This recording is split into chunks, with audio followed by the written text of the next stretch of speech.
Chairman Korangi town Muhammad Naeem Sheikh نے وزیر بلدیات سندھ سعید غنی کے ہمراہ کورنگی ٹاؤن کے وائس چیئرمین زرعی ایوان کے بیٹے کے نماز جنازہ میں شرکت کی۔ اس موقع پر پیپلز پارٹی کے رہنما شاجی خان، پیپلز پارٹی ضلع کورنگی کے صدر جانی میمن، رکن سندھ اسمبلی فاروق ایوان، نائب صدر ضلع Korangi people's party Shiraz Waheed, information secretary Korangi Ahmed Raza اور دیگر ان کے ہمراہ موجود تھے۔ چیئرمین کورنگی ٹاؤن محمد نعیم شیخ نے زرعی ایوان، وائس چیئرمین کورنگی ٹاؤن سے ان کے بیٹے کی وفات پر اپنے گہرے رنج و غم کا اظہار خیال کیا اور مرحوم کے لیے اظہار دعا مغفرت بھی فرمائی۔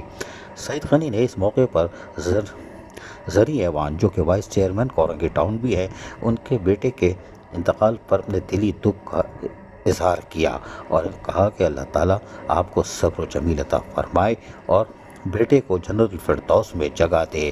یقینی طور پر کورنگی ٹاؤن کے چیئرمین محمد نعیم شیخ ہوں یا وزیر بلدیات خود سعید غنی، غم ہو یا خوشی شریک رہتے ہیں۔ عزیز عارف، KBS بلدیاتی نیوز، کراچی۔